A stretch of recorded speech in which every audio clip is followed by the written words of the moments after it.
Bueno, con Puché, Cubaluña, Inche Felipe Hasselping, Inche Pudauquén, Universidad de Chile Meo, Lingüista Meo, Quimel Finche, Fei Chentungu, Entuan Challenge, Chentungu, Muley, Mapudungu, Mapudungu Meo, Nipudawu, computación Meo, tecnología, Fei Taniente.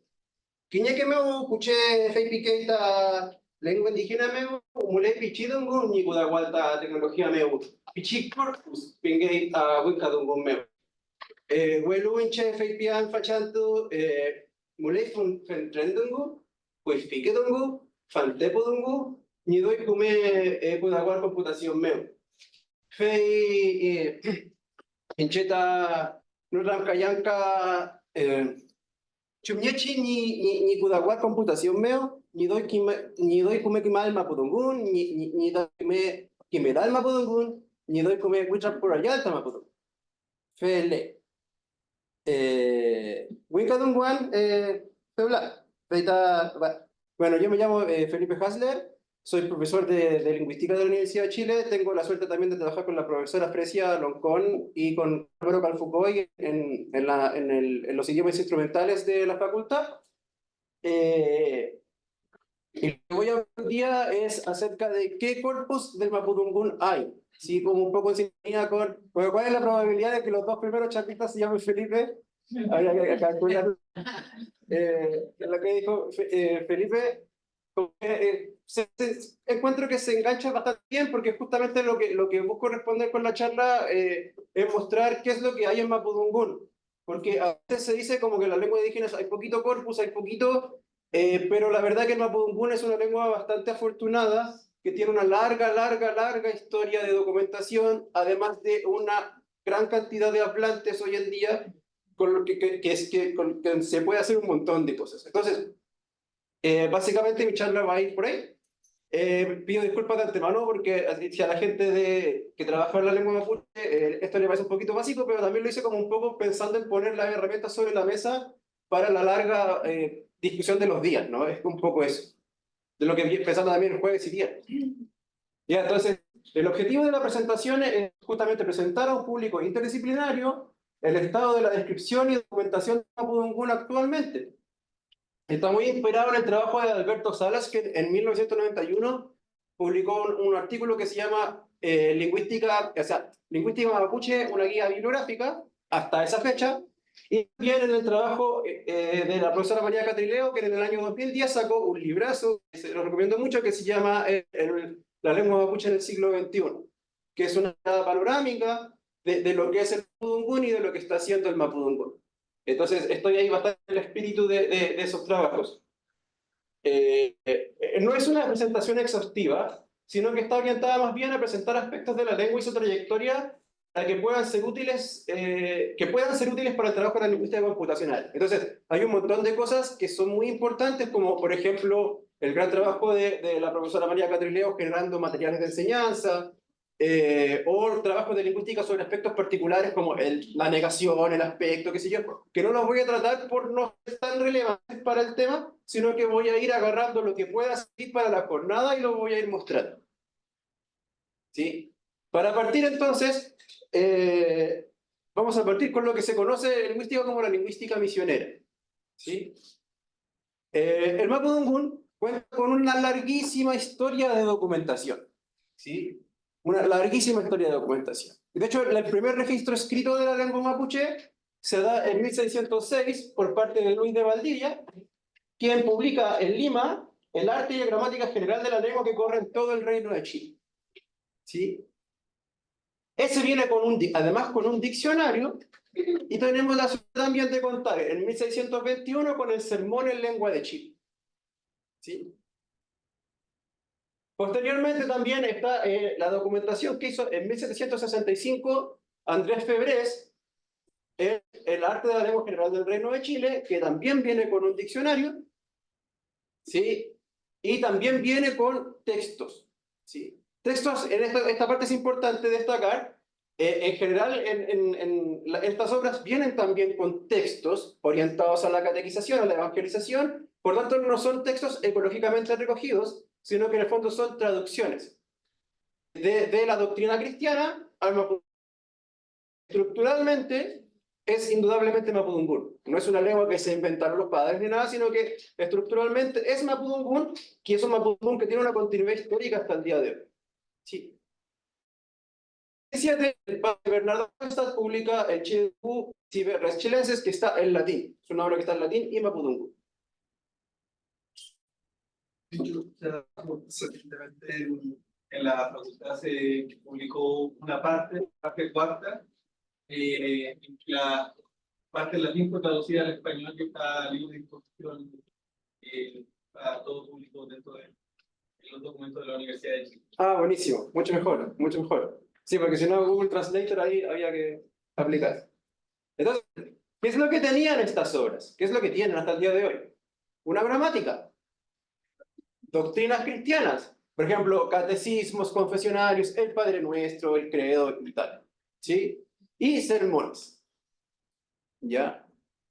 Entonces, el valor de estas obras es, en el fondo, la antigüedad del corpus recogido. Es mapudungún generalmente de variedades más nortinas de la lengua, recogidas en esos años. ¿Ya?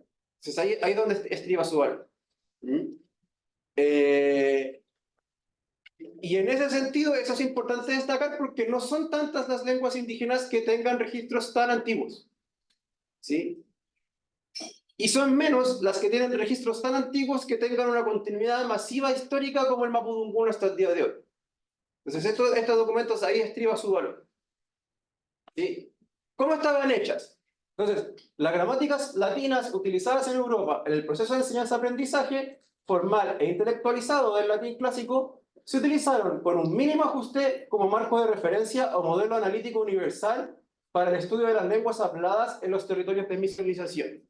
En el fondo, ¿qué pasaba?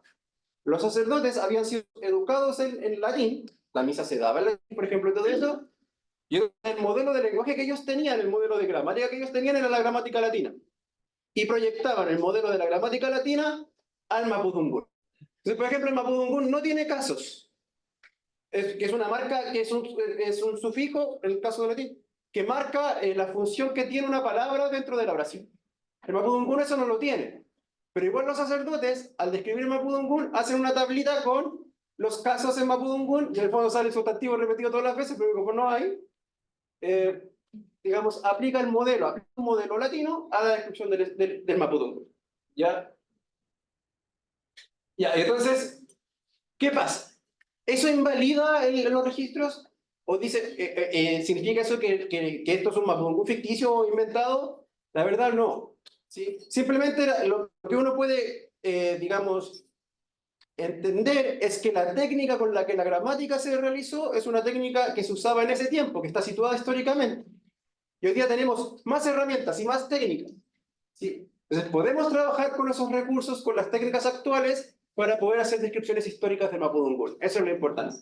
Como lo plantea Alberto Salas, todo esto significa que, manejadas con procedimientos razonables de crítica documental, las artes, las gramáticas de los jesuitas permiten al araucanista, así se decía en ese tiempo de hoy, formarse una idea realista acerca de las líneas generales de la estructura gramatical de la lengua mapuche hablada en Chile durante el periodo colonial.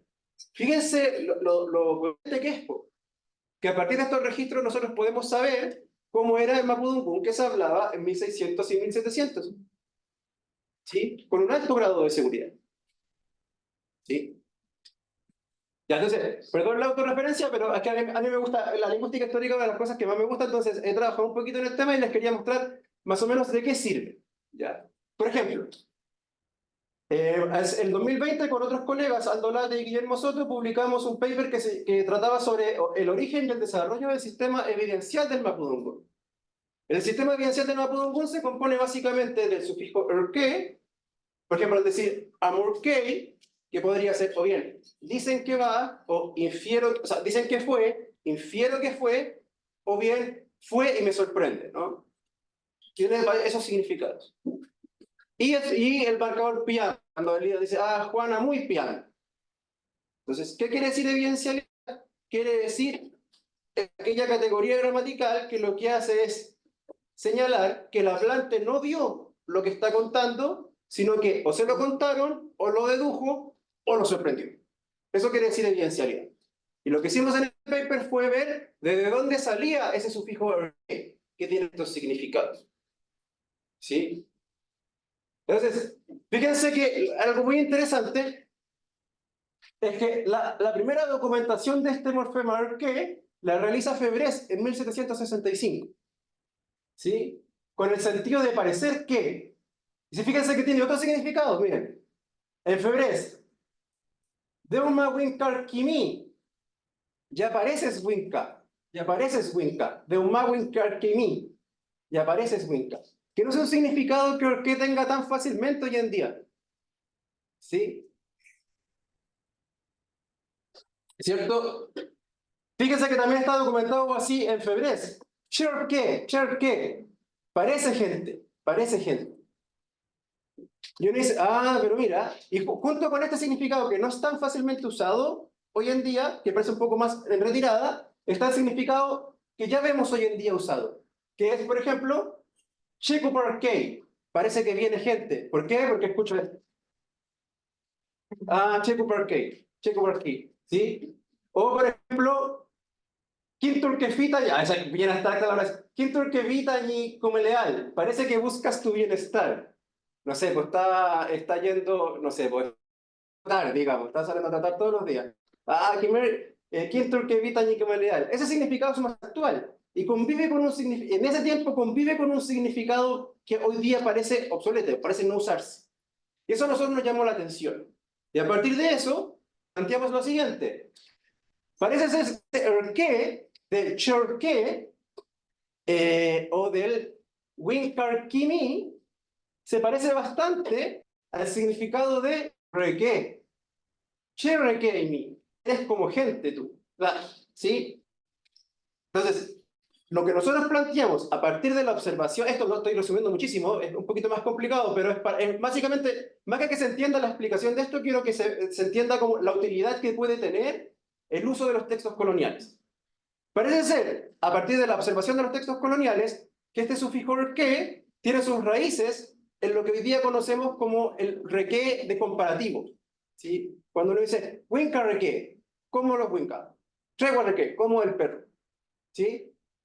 Y de ahí ha ido avanzando a la marca de reque como inferencial. ¿Sí? Che, parece que viene gente. Y de ahí avanzó a sus otros usos. ¿Sí? ¿Qué es interesante? Es interesante que este mismo proceso se da en muchas lenguas.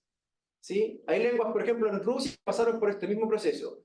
Lenguas, no sé, en Estados Unidos que pasaron por procesos similares. ¿Por qué? Porque parece que la forma en que las lenguas cambian también es ciertamente compartido por todos los seres humanos. Como que hubieran caminos cognitivos en nuestro cerebro que todas las gramáticas de una u otra forma. ¿Sí? Y nosotros, a partir de la observación de los textos coloniales, hacemos esta propuesta. ¿Mm? ¿Sí? Esta me lo voy a saltar porque si no, no voy a alcanzar, pero traía otro ejemplo de esto, que por ejemplo, ahora lo voy a explicar un poquito rápido. A mí siempre me ha llamado la atención, no sé si a ustedes les llama la atención, los sufijos erpa y erpu, que igual son como extraños dentro del mapudungun, porque la mayoría de los sufijos del mapudungun son segmentables. Pero si yo agarro erpa, por ejemplo, en ulcanturpan, cuando venía para acá, canté, o me vine cantando, digamos. Ese sufijo el pa no es partible, porque si uno agarra el pa por sí solo significa algo, ¿cierto? Ulcantupan. Solita no puede ir solita, ¿cierto? Ulcanturun. No da, pues, ¿cierto? No, yo no puedo decir ulcanturun, ulcanturí. La R no es segmentable de ser pa. Y eso es para un sufijo de mapudungun, es que los sufijos de mapudungun son muy bien portados. Los sufijos de mapudungun se portan súper bien, son muy regulares y son muy segmentables. ¿Sí? Entonces nos preguntamos de dónde viene ese fenómeno. Y encontramos, por ejemplo, en Valdivia, que en Valdivia sí existía el sufijo ri, que significaba ir. Entonces, si tú en Valdivia sí podías tener algo como ring, que significa ir diciendo, ¿sí? Ulcanturín, ir cantando. En Valdivia sí existía. Y después, como las lenguas siempre cambian, ese sufijo ri, que significa ir, el pu, y te quedó el sufijo erpa y el pu. En un proceso de cambio lingüístico. ¿Ya? Para meterle más pelo a la sopa, el verbo ir, una de las formas de decir ir en quechua es ri. ¿Sí? Entonces, ahí hay varias cosas interesantes, pero más que la explicación de estos fenómenos en sí, estos fenómenos los traje como ejemplo para ver hacer cuando un humilde lingüista agarra los textos y los lee. Yo es así, agarramos los textos leyéndolos, buscando los ejemplos, todo a mano, como muy cualitativamente desarrollado. Lo que se podría hacer con herramientas de análisis automático de texto o diferentes herramientas que se van a ir presentando a lo largo de la semana. Muchísimo se podría hacer, muchísimo. ¿Ya? Entonces esa es la idea de estos ejemplos, presentar lo que se pueda, lo que se hace, cómo se trabaja comúnmente en lingüística, bastante tradicionalmente. El lingüista viendo los textos, buscando ejemplos y desarrollando hipótesis para explicarlos. ¿Sí? ¿Qué podría hacer un computador? No sé, a mí ahí ya se me escapa. ¿Sí? Ya, pues, ¿qué pasa con los computadores? ¿Sí? ¿Qué pasa con el niño computacional? ¿Sí? Existe, desarrollado por Benjamín Molinó, un lingüista chileno que trabaja en la Universidad de Edimburgo, es el corpus histórico del Mapudungún. ¿Sí? El corpus histórico del Mapudungún. ¿Qué es el corpus histórico del Mapudungún? Esto. Todo esto, todos estos textos, por ejemplo, yo les hablaba del Sermón en Lengua de Chile de Valdivia de 1621. Está colgado en internet, en texto plano, etiquetado. ¿Sí? Este es interesante, el vocábula chilencia de Elías Kermans de 1642-1643, que tiene textos en huilliche, subido a internet, en texto plano, etiquetado. ¿Sí? El arte de la lengua, los Coyactún de Febrés, fíjense, Coyactún de 1765, colgados en internet, en texto plano, traducidos. ¿Ya? Todos estos textos, los estudios araucanos, la lectura araucana, escucha, todo este texto en internet, disponible para todo el mundo. Aquí hay un ejemplo de los sermones, ¿sí? ¿Ven? Está en Mapudungún, que no se alcanza a ver, pero está la parte en Mapudungún, está la parte en español, y si uno hace clic sobre una palabra, te la analiza. Entonces, por ejemplo, yo aquí dice Cupaguenelapín, ¿sí? Y se clic ñe, mira, el verbo es ñe, ¿cierto? Es un verbo, se traduce en inglés como be, en español ser o haber, lo analiza morfológicamente y te tira la glosa. Todo eso ya está disponible en internet, totalmente abierto, para todo el mundo, para todo aquel que no quiera trabajar. ¿Sí? Ahí está. ¿Sí? Para el que se quiera en internet. No sé si esto después va a quedar colgado. Sí, sí. Yo no tengo la suerte de conocer a Benjamín presencialmente, pero conozco su trabajo lingüístico y eres un excelente lingüista. Entonces, la verdad que es un recurso que recomiendo bastante. ¿Ya? Entonces, ahí esto ya lo dejo sobre la mesa. Hay corpus histórico tratado para ya poder empezar a trabajar computacionalmente. ¿Sí? Y de muy buena calidad. De muy buena calidad y todo disponible en internet. Ya. ¿Hay documentación de textos en el siglo XIX y siglo XX? También. Y un montón. Un montón. ¿Sí? Por ejemplo, Félix de Augusta, un sacerdote, un capuchino bávaro. ¿Sí? En 1903 publica la Gramática Araucana.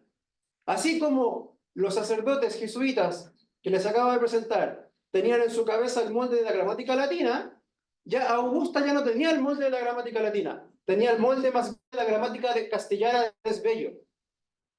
¿Sí? Y eso lo aplica. Entonces es un poco la misma crítica, pero El trabajo, la gramática araucana de Félix Augusta es un trabajazo, es bastante extenso, muy detallado.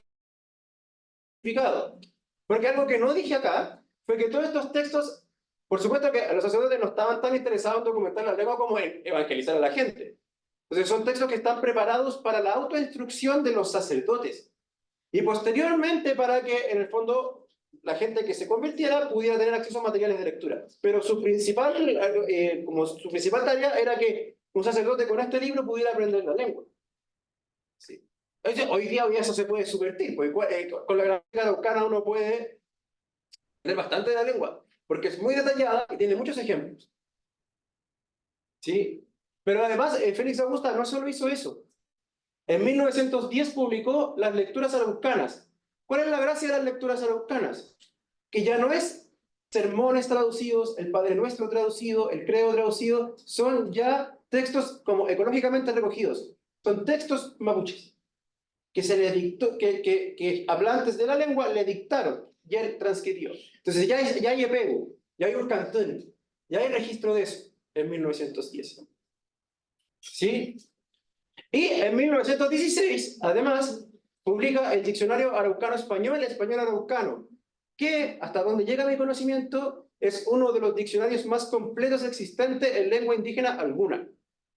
Yo creo que difícilmente debe haber un par quizás de diccionarios más completos, más largos, digamos, más detallados que este diccionario, que con lo que cuenta el Mapudungun. Entonces tenía un programa completo, en el fondo, el programa completo de una gramática, un diccionario y textos. Y con eso una persona ya podía aprender la lengua. ¿Sí? Entonces, ¿qué dice Salas, por ejemplo? Lecturas araucanas, la recopilación de textos, es hasta hoy la más variada, completa e instructiva colección de textos mapuches que se ha publicado. ¿Sí?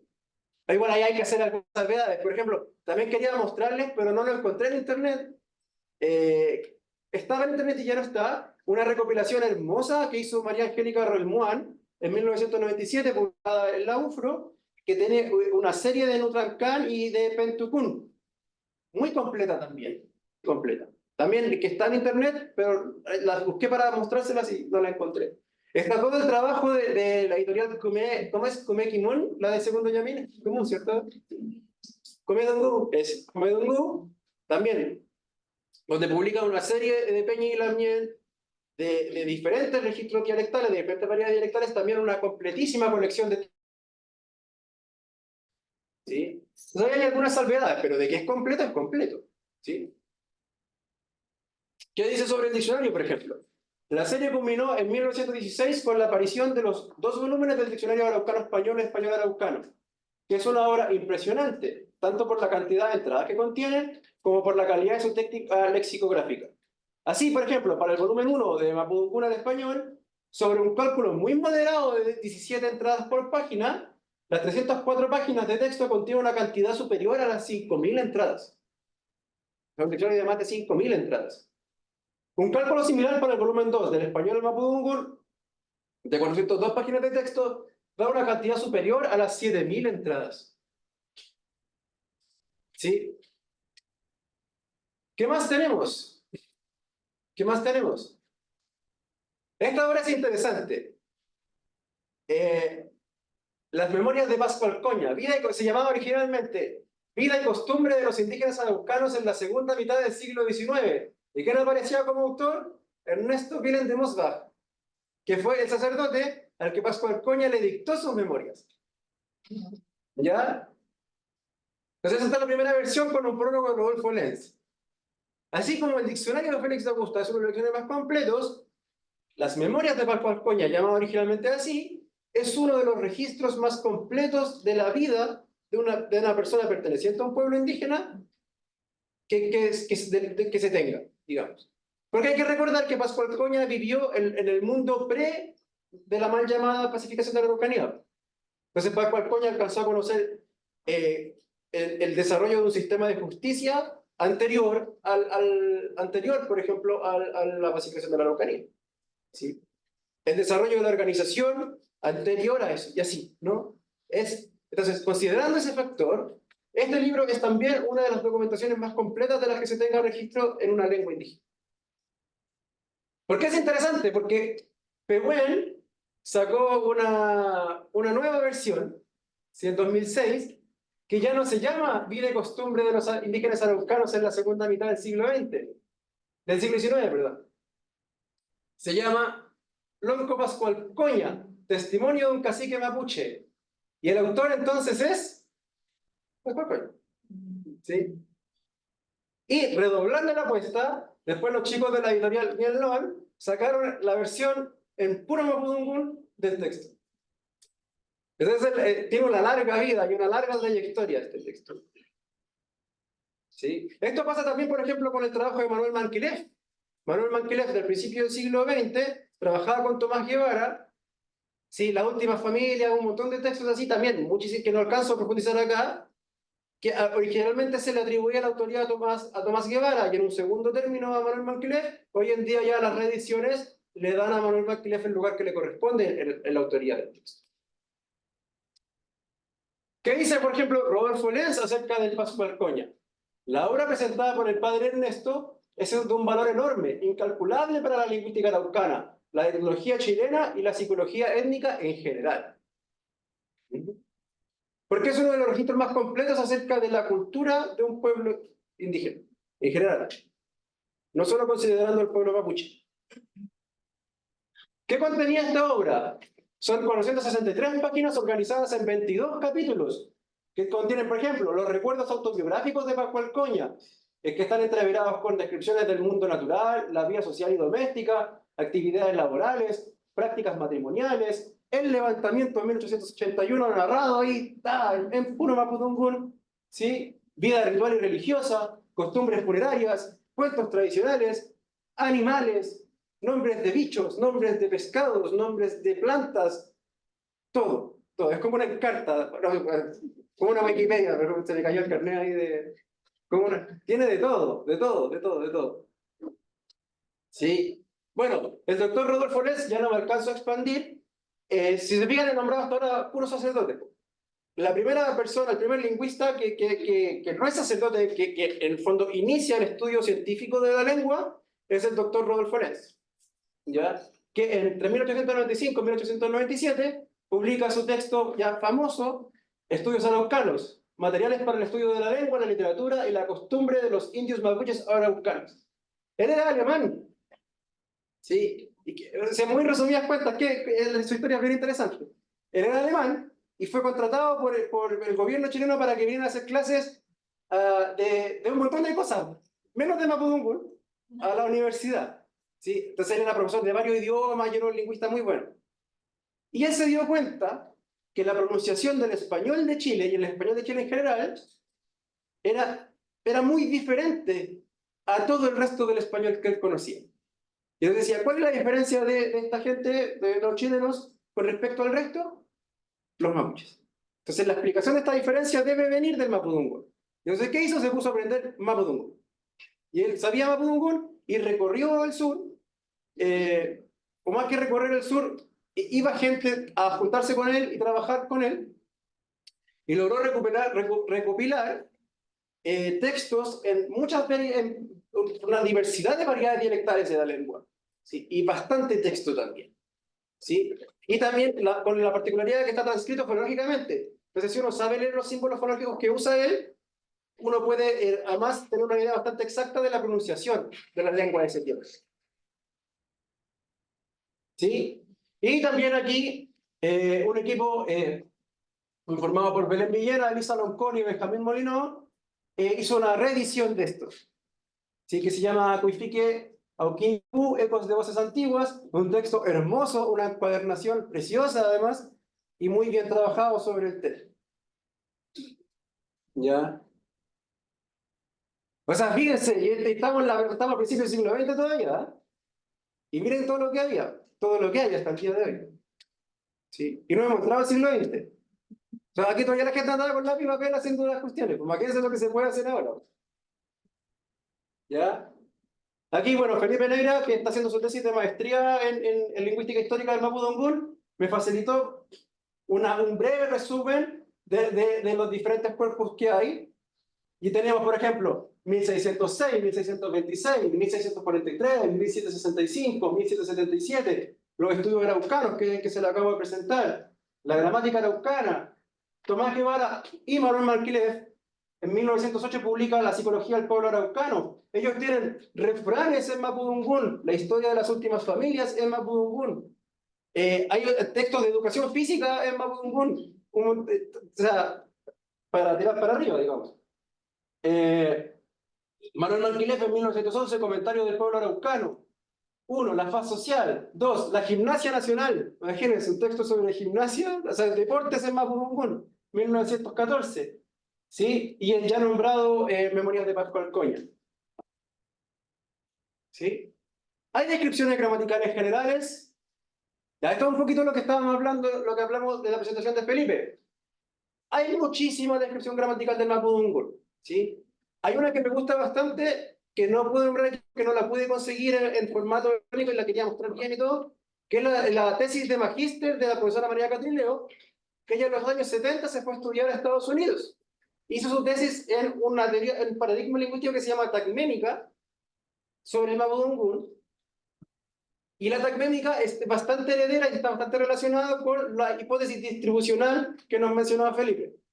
Entonces hay que hacer el máximo esfuerzo por poder revalorizar y poner en valor nuevamente el trabajo de la profesora Catrileo, porque, escuchando también las palabras de la mañana, esa tesis probablemente pueda resultarnos bastante útil para el día de hoy, además de por la enorme calidad del trabajo de la profesora Catrileo. Dicho esto, hay 3 grandes obras que tienen un enfoque general sobre la gramática del mapudungún. El trabajo de Alberto Salas, en 1992, que tiene un objetivo de divulgación para un público no especialista. El trabajo de Fernando Zúñiga, lo mismo. Y el trabajo de Inek Smets, del 2008, que es una reedición de su tesis doctoral. De nuevo, aquí estoy hablando solo de las gramáticas generales, de aquellos trabajos que tratan toda la gramática del mapudungún, no de aspectos específicos. Voy a ahondar un poco en Alberto Salas y Inek Smets. ¿Por qué? Porque hace algo que a mi juicio de lingüista que no sabe mucho de computación, o de lingüística computacional, ¿qué es esto? Fíjense que el mapudungún es una lengua polisintética y aglutinante, como muy bien se habla hoy día en la mano. ¿Qué quiere decir eso? Que a una raíz verbal, sobre todo a un verbo, se le pueden sumar una gran cantidad de sufijos, ¿cierto? Eso significa que es polisintética. El español es una lengua sintética, ¿sí? Pero el mapudungún es polisintética, porque a una raíz se le pueden sumar muchos sufijos. Yo puedo decir, por ejemplo, Juan, Catru, Mamul, Mekelai. Yo tengo Catru, Mamul, Mekelai. Esto que es una sola palabra en mapudungún es una oración completa de muchas palabras en español. ¿Ya? Y además es aglutinante porque cada sufijo tiene un solo significado y significado en un solo sufijo. No sé los que tuvieron inglés en el colegio, que uno se tenía que aprender listas gigantescas de verbos irregulares, porque son tantos los verbos irregulares que la única forma de aprendérselos, al menos se decía hasta entonces, era de memoria. Y te pasaba una tabla gigante con verbos. O, por ejemplo, en el español, que uno dice, yo soy, pero tú eres. Y él es. Chuta. Y después te vaya al pasado, yo fui. No tiene nada que ver uno con otro. ¿Se fijan? Pero, de hecho, cuando una persona que no habla español quiere aprender español, lo sufre un montón, porque no hay regularidad en la conjugación. El mapudungún, al ser una lengua aglutinante, es profundamente regular en su conjugación. Básicamente, aprendiendo uno lo aprende a conjugar todos. Y eso es porque es aglutinante. ¿Ya? Además, ¿cuál es la gracia que se deriva de esto? Que esto es un universal lingüístico que comparten todas las lenguas.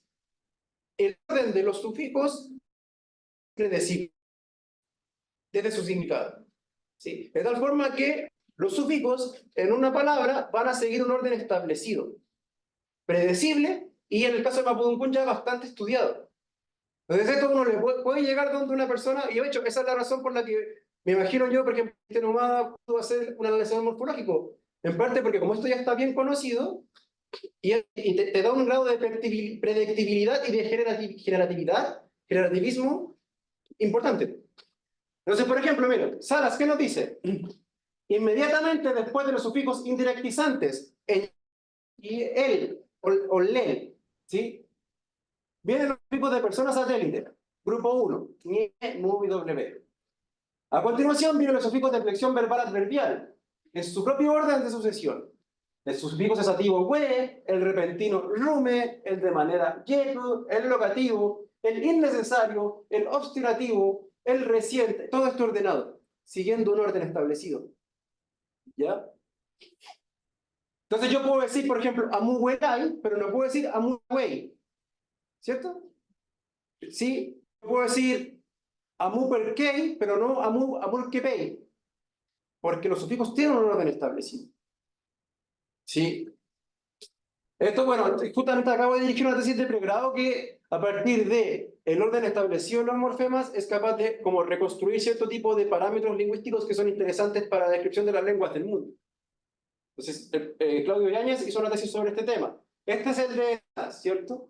Fíjense, Smets, la tesis doctoral de Smets, identifica para el mapudungún 36 casilleros ordenados de sufijos.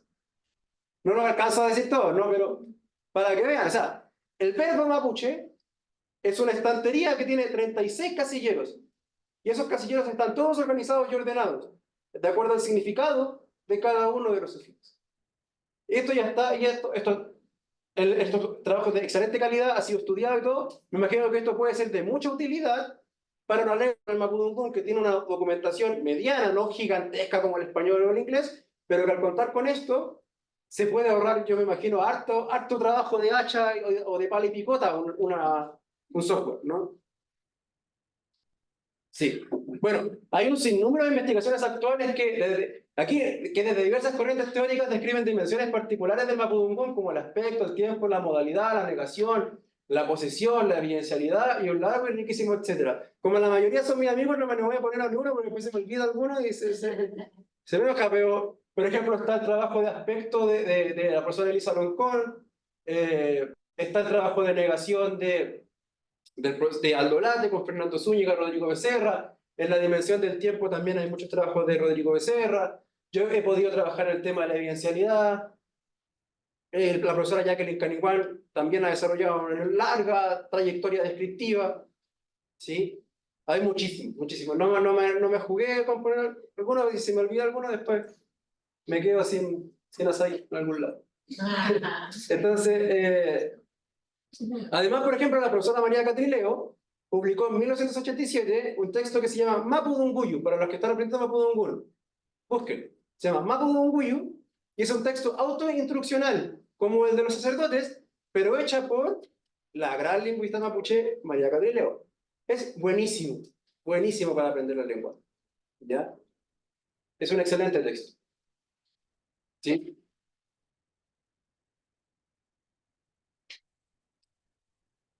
Sí. Entonces, bueno, y hay más recursos y aquí ya entro lleno, alcanzo un poquito a hablar de los recursos que hay. Está el corpus lexicográfico del mapudungún. ¿Ven que les mencioné que había un montón de diccionarios de Félix Augusta y que todos los asociados muchos diccionarios? Bueno, en la página, el Corlexim, el corpus lexicográfico del mapudungún, de Andrés Chandía, están todos en internet. Todos colgados en internet. De libre consulta. Si uno se registra en la página y pone cómo se dice ir en mapudungún, te va a salir la entrada para el verbo ir en todos los diccionarios existentes. Todos. O sea, en todos los que Andrés Chandía metió en su página, que son bastantes. Les recomiendo mucho visitar esta página, muy completa. ¿Sí? Tiene, por ejemplo, el diccionario de Valdivia, el diccionario de Febrés, si el diccionario de Febrés, el de Valdivia, ¿sí? El de Félix de Augusta, el de Neques Bietz, el de Navarro. Es bastante completo. ¿Sí? Pero no solo eso. En la página del Corlexim, desarrollado también por Chandía, uno puede encontrar un enlazador morfológico, un corrector ortográfico como el de Word. Venga, cuando uno escribe en Word y te subraya las palabras que están mal escritas, ya eso, pero para mapudungún. Y un unificador ortográfico. ¿Sí? Muchos de nosotros hemos tenido la experiencia de la discusión que hay sobre grafemarios, que hay al menos 3 grandes grafemarios, digamos, disponibles. Entonces, Chandía desarrolló un programa que uno le mete una palabra en unificado y te la tira en ranquileo. O le meten una palabra en ranquileo o te la tiran a Sunchero. Aquí, por supuesto, es una omisión totalmente intencional.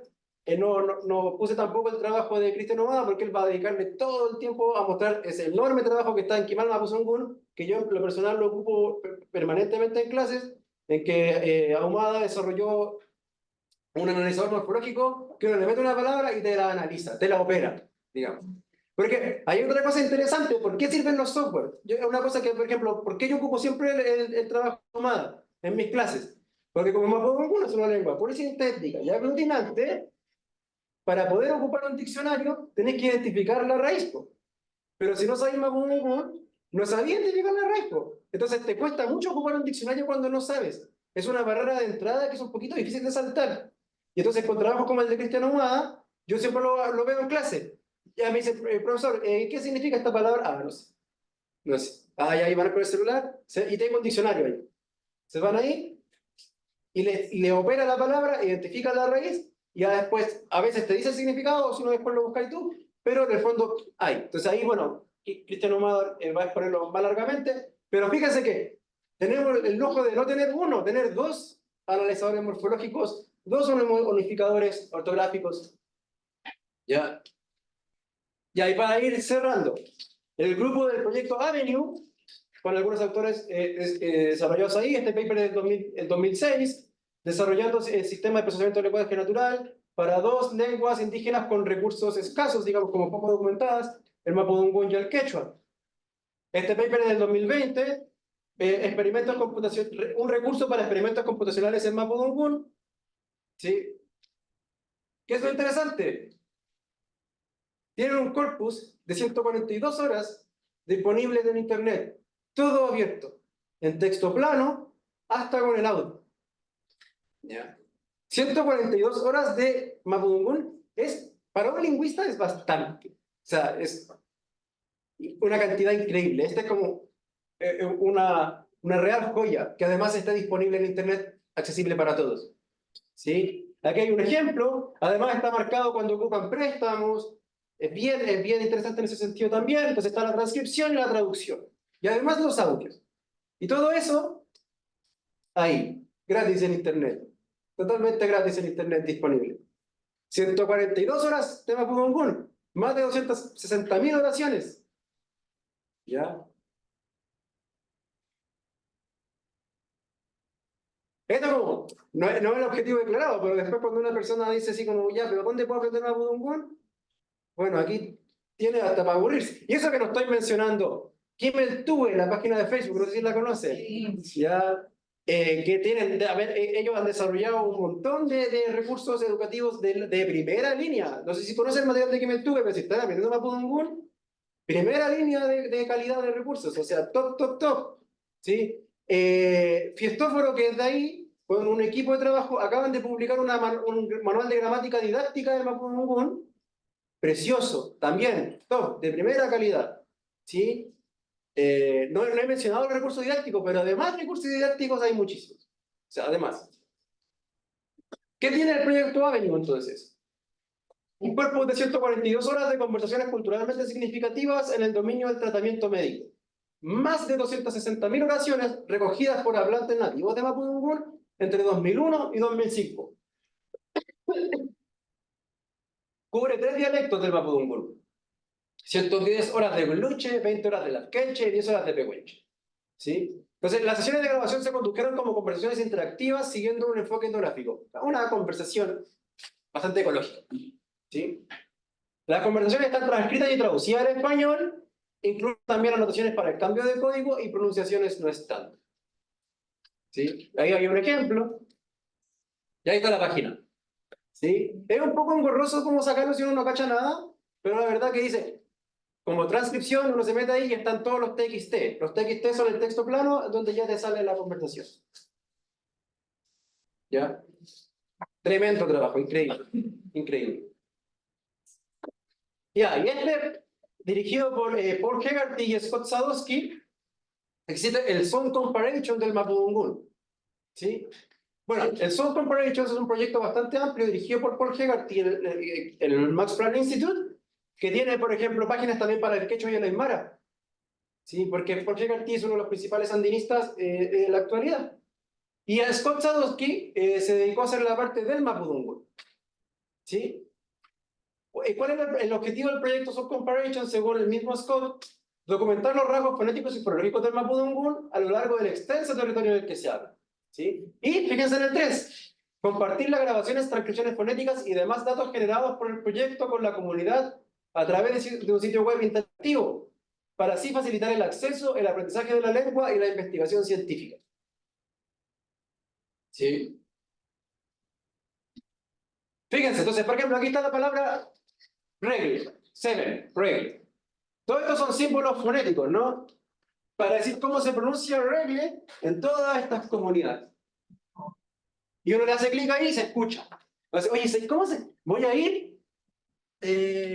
me invitaron a, digamos, a San Juan de la Costa. Chuta, pero yo lo otro digo, igual, quiero cachar más o menos cómo se habla. Voy ahí, bueno, ¿cómo se dice regle? Porque justo la R es súper diferente entre los diferentes... Ya, pues, y va, y uno hace ahí, clic, y te sale la pronunciación y todo. Y tiene es una base de datos de bastantes palabras, ¿sí? Están, por ejemplo, los números, los colores, etcétera, etcétera. También se las recomiendo muchísimo. Y está en español también. Sí, aquí me equivoqué, la puse en inglés, pero está en español. ¿Y ahí está la página? Sí. Bueno, y hay más. Por ejemplo, esto era puro Mapudungun chileno. Era puro Mapudungun chileno, ¿no? De Mapudungun de Gulumapu.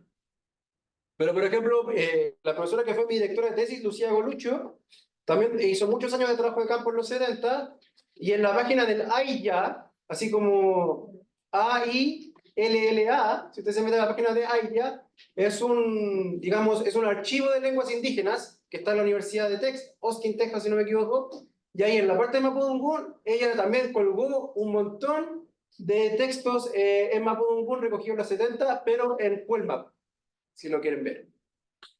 Y esto es una cosa así, yo hice una selección, digamos, lo que sería como una curatoría de los recursos disponibles. No hablé nada de los recursos didácticos, si me faltaron también todo el trabajo de la Kimun, me faltaron cosas, sin duda. ¿Ya? Entonces, ¿qué tenemos? Por ejemplo, tenemos base de datos digitalizada de diccionarios de distintos periodos históricos. Base de datos fonológica con datos de diferentes variedades dialectales. Fonético-fonológica, no solo fonológica. Corpus históricos digitalizados, anotados y traducidos. Corpus actuales digitalizados y traducidos. Descripciones gramaticales completas de diferentes periodos históricos. Descripciones gramaticales actuales con análisis sobre la estructura estratificada de la cláusula. Estas tablitas que le mostraba yo con los orden de los sufijos. Numerosas descripciones gramaticales actuales sobre diferentes dominios del Mapudungun y de diferentes perspectivas teóricas. Porque hay un montón de lingüistas trabajando en esto. Está la profesora Elisa Loncón, la profesora Jacqueline Carihuán, la profesora María Catrileo, ¿sí? El profesor Rodrigo Becerra, el profesor Aldo Late. Pucha, un montón. Hay harto trabajo sobre el tema, ¿sí? Yo mismo he dirigido varias tesis sobre el tema también, y he trabajado sobre el tema. Creo que se ha ido formando una tradición que tiene un largo respaldo histórico y que en la actualidad, en cierto sentido, honra ese respaldo histórico con mucho trabajo de muy buena calidad, ¿sí? Y además, si fuera poco, no tenemos uno, tenemos varios analizadores morfológicos y unificadores ortográficos, ¿ya? Entonces, pareciera ser que en un buen estado la cuestión, ¿no? Esa es como mi conclusión, la dejo abierta. Y no, parece que hay cosas, parece que se puede trabajar, ¿sí? La cosa yo creo que está, y con esto ya cierro, me pasó un poquito, pero un poquito. La cosa está en conocernos, en comunicarnos, en hacer redes, en conversar, en ver qué puede aportar cada uno, ¿sí? Desde la humildad del trabajo, que finalmente el trabajo cotidiano y la formación de grupo es lo que va a hablar más fuerte con respecto al futuro, ¿sí? De estas lenguas. Pero generalmente siempre me suelo encontrar con discursos bastante pesimistas en otros ambientes, por supuesto aquí en este ambiente como este no, aquí estamos todos ahí dándole, pero la verdad es que si uno se pone a ver lo que hay, pucha, hay motivos para ser optimista, hay motivos para estar contento, y hay motivos para agarrar el overall, ponerse los guantes y echarle para adelante. Yo creo que eso es lo principal que quería mostrarles. Así que eso, muchas gracias por la atención. Chao, Tomás.